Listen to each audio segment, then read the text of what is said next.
Hey everyone, Alex here. I hope you're having a wonderful day, sending lots of positive vibes your way today. And in this video, I'm going to show you why you can't quiet your mind and what to do about it.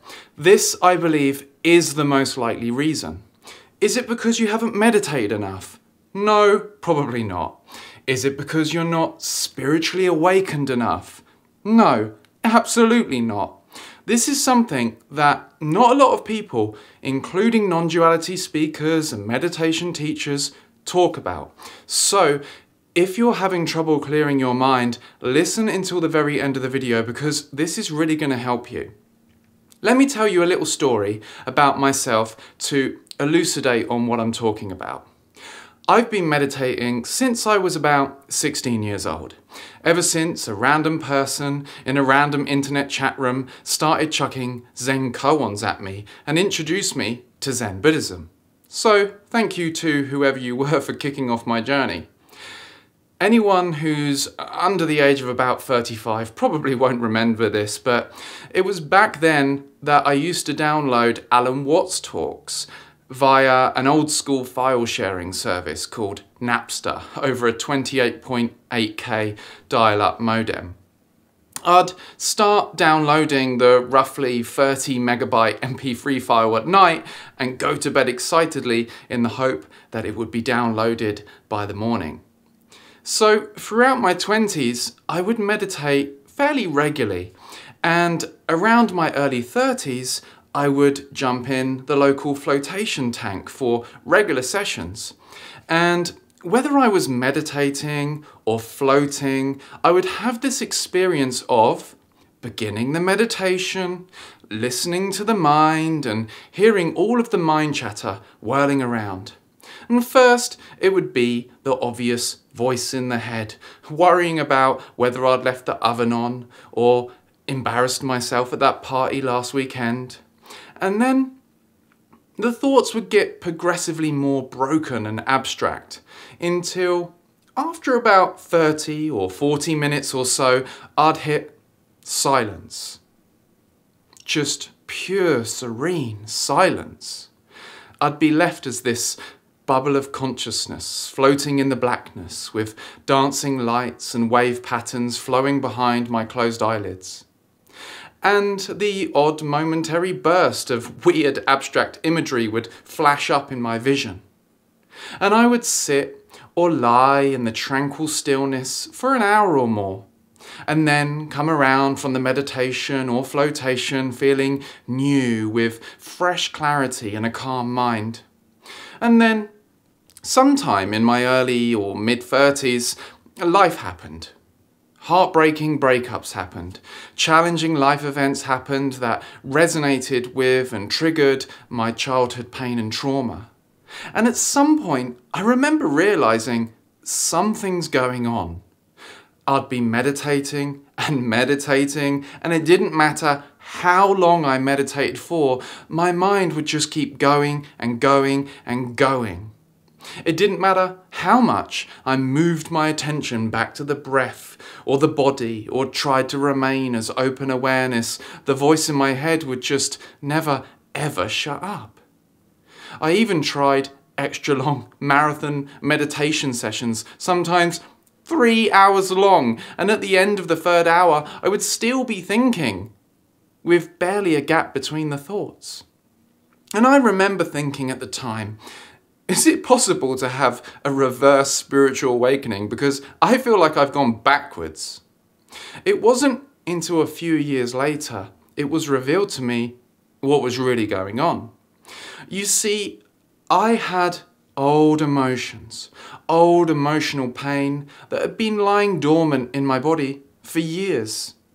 It wasn't obviously affecting the mind for a whole decade because it was buried so deep within the body and the subconscious mind. And at some point, a series of life events happened that, unbeknownst to me, had triggered a load of it and dug up a ton of it and was now fueling this never-ending disturbing mind activity. No amount of meditation, or no amount of presence practice, or no amount of watching uncompromising non-duality videos or staying as awareness ever woke me up from it or significantly slowed it down. And so I know that many of you might not like hearing this because we like to think simple meditation, realizing oneself as awareness, or a non-dual awakening is the answer to everything.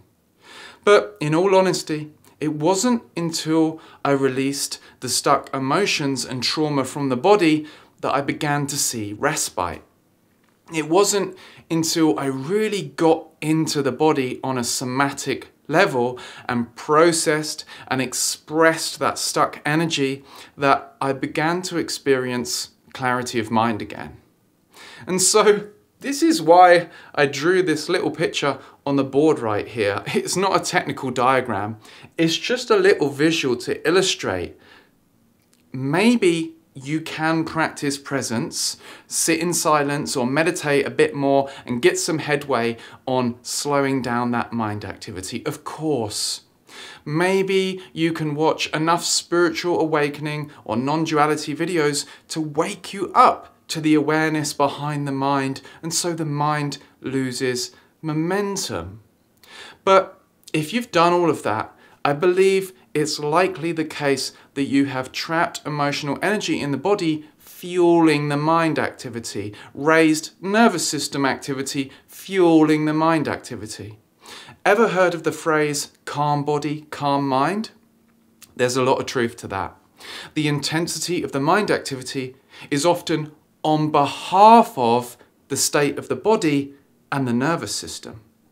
If your nervous system is stuck in a chronic fight, flight, freeze response, if there's stuck density and tension in the body, meditation and awakening will contribute to calming and releasing that. Sitting in stillness will allow the mind to gradually lose its momentum. But if you have a lot of trapped emotional energy or trauma, it can be like trying to empty the ocean with a teaspoon. This is why in our paid-for program, we also work on the level of the body and the emotional level, and we teach science-based tools to help bring the body and nervous system into states of calm, because remember, calm body, calm mind. So you might benefit from working on an interoceptive or somatic level to process and release what's going on in the nervous system and the body so the mind activity slows down with it. So interoceptive refers to the sense of interoception, which is a sixth sense you might not have heard of before. It's feeling the body from the inside. In order to release stuck emotional energy from the body, we must become familiar with and intimate with the interoceptive landscape.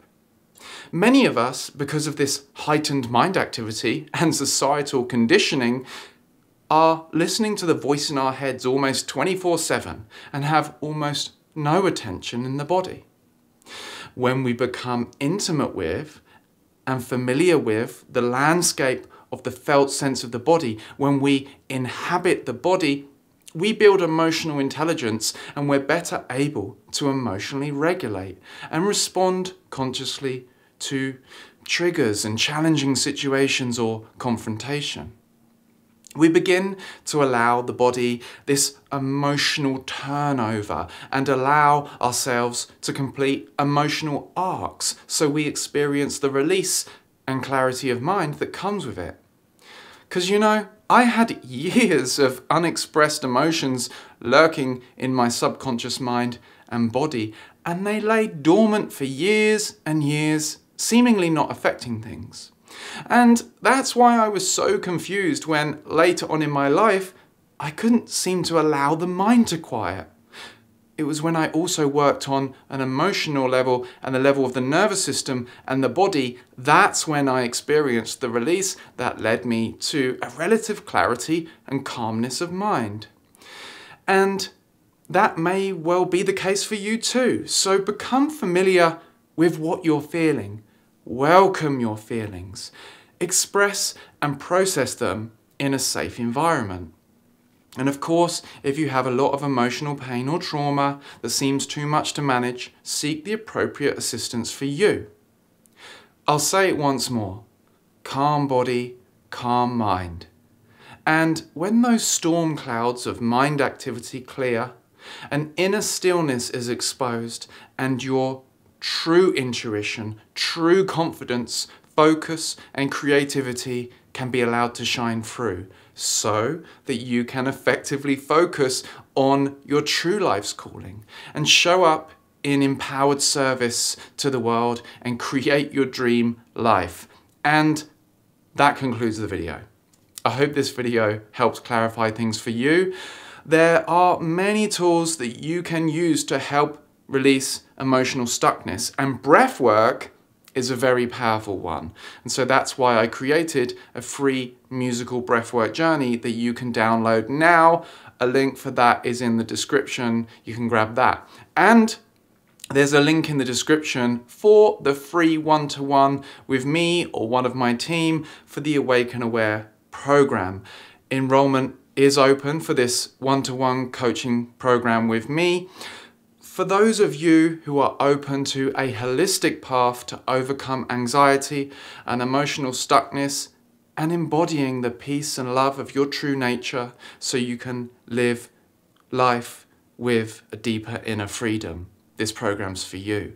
So if that interests you, head over to speaktoalex.com, where there'll be a quick quiz to fill in. Tell me about your specific challenges and your specific desires. And then you can book a call with us to speak about solving your challenges and creating the outcomes you want in life.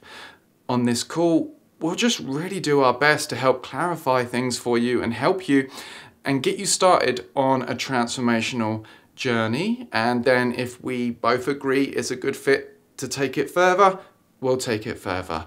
That's speaktoalex.com. See you in the next video. Peace and blessings. Love you all. Peace.